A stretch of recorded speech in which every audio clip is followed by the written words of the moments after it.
Obama administration's response. We're joined now by Tammy Duckworth, an assistant secretary at the VA, who knows all about veterans issues. She lost both legs during a mission as a helicopter pilot in Iraq. And Secretary Duckworth, welcome to Fox News Sunday.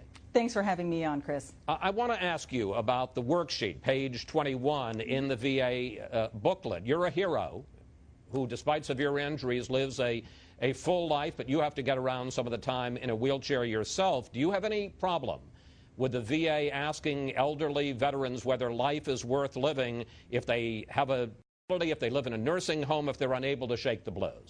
Well, I have to say, Chris, that this is a really important discussion because when I was in Iraq and I was injured, thank goodness I had an advance directive, that I had both a living will and a medical power of attorney that my husband was able to use to really execute my wishes. And I don't think that anybody values life more than somebody such as myself or those of us who work at VA, who've been in combat, who knows what it's like to be given a second choice.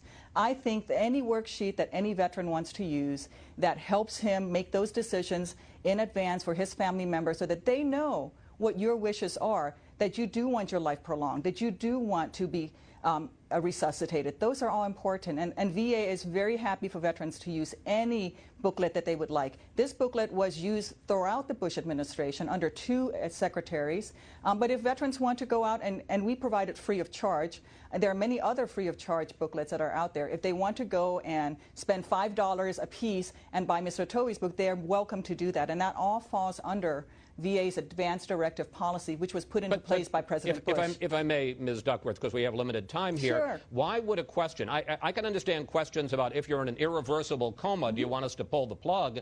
But why, as I asked Mr. Towey, why would you even have a question in an end-of-life plan, counseling book about if you're in a wheelchair, if you're living in a nursing home, does that make life worth living? Well, I know that before I was injured, I certainly let my husband know that, you know, being in a wheelchair was something that I feared and I was afraid for, but that I also wanted my life prolonged. This is a tool. This is a simple tool that was put into place, as I said, under Secretary Nicholson. It was something that was used throughout. And let me make a correction. We've not used it since 2007 when under the Bush administration, we decided to go ahead and revise it. This checklist is still under revision on a timetable according to a program that was actually decided on under the previous administration, because I know that President Bush and Secretary Nicholson and Secretary Peake all valued life, and that's what we're doing, is we're revising it. It'll be out in 2010. It's not yet out. So Mr. Towey was not correct. Secretary Duckworth, that's just not true. The VHA put out a directive on July 2nd, 2009, and I want to put up 2 pages from that directive. The first one, page 8. Primary care practitioners are responsible for giving patients pertinent educational materials, e.g., refer patients to the Your Life, Your Choices module.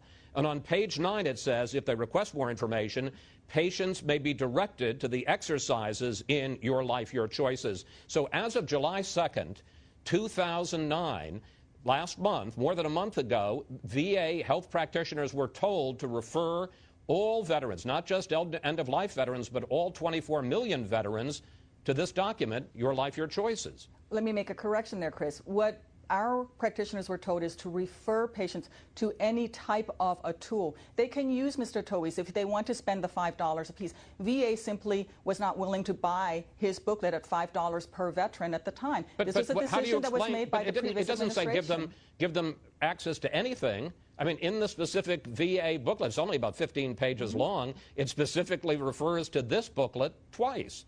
The only directive that is out there is actually left over from, I believe it was beginning of 2007. It's our advanced planning directive put into place, and it is actually very clear in saying that we need to provide veterans with information that they can make on how they want their care. You know, this ultimately is about the care and health care for veterans. And we're actually expanding benefits for veterans. We're actually trying to get more Priority 8 veterans to sign up for VA benefits. We estimate it will be another 500,000 veterans coming in for benefits. We are expanding VA benefits to veterans. It is in our best interest to make sure that every veteran out there receives the care and access to the treatments and everything that he needs, because after all, these are the men and women who fought for us and and they deserve nothing less than the best care. Secretary, well, we certainly agree on that. Secretary Duckworth, when you look at the workbook now on your website, as you point out, there's a disclaimer there. We're going to put the disclaimer that is now on the website if you go to the Your Life, Your Choices link. And it says, the document is currently undergoing revision for release in VA. The revised version will be available soon. But when the VA first reinstated the document a month, 6 weeks ago, it sent veterans directly there, as you can see in the screen grab. I guess the question I have is, why, Secretary Duckworth, did the disclaimer about the book only appear this week after Mr. Tuohy's article appeared in the Wall Street Journal? Actually, that disclaimer has been there since 2007 when we pooled. Well, it wasn't there before August 20th.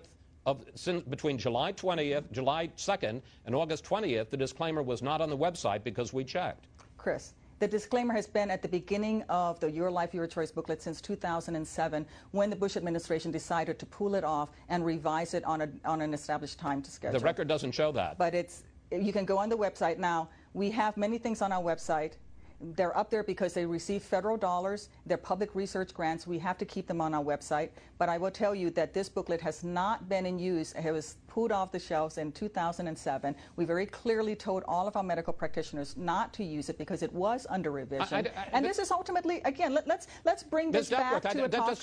Ms. Duckworth, I don't want to argue with you, but Sure. but the facts are that it wasn't in use from 2007 until July 2nd of 2009, when in the VHA handbook you specifically reinstated it and specifically told healthcare practitioners to refer veterans to it. Chris, it has not been reinstated. Let me make it clear. The only advance directive that we have is dated February of 2007, and it actually encourages veterans to use any type of tool or checklist that they would like to. There are many, many good ones out there. This Your Life, Your Choice is widely used out there, not just within VA. There are many others that are out there, and veterans are free to use whatever they would like to use. We just urge them to use them. I have a problem here, and so too often on these shows we just say one person said and another person said. Secretary Duckworth, I don't know if we're able in the control room to put up the full screen of the VHA directive, but I'd like you to put up the first full screen if you can. In the VHA directive of July 2nd, 2009, it says the following on page 8. Primary care practitioners are responsible for giving patients pertinent educational materials, e.g., refer patients to the Your Life, Your Choices module. I mean, it's just there in black and white on the VHA directive, July 2nd.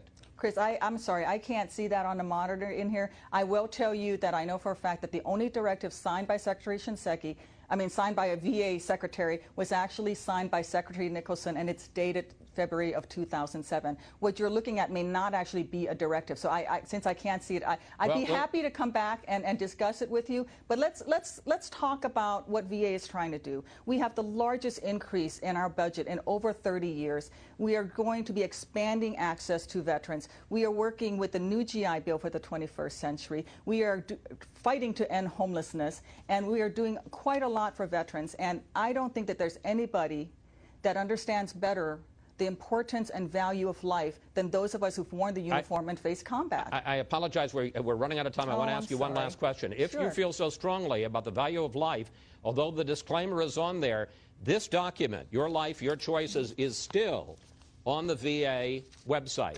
Secretary Duckworth, while it's supposedly being revised, it's still up there. Can you promise us that this will be taken down today?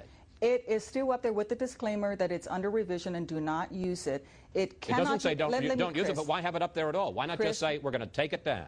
Because we are bound by federal law. It was developed with federal research grant monies, and all of our programs that were results of federal research grants are online for people to use for research purposes. But we very clearly tell all of our veterans, please use any type of a tool that is most suitable for you and your loved ones. And you can certainly, there are many great ones out there, including Mr. Tuohy's, if they want to go spend the $5 for it a piece.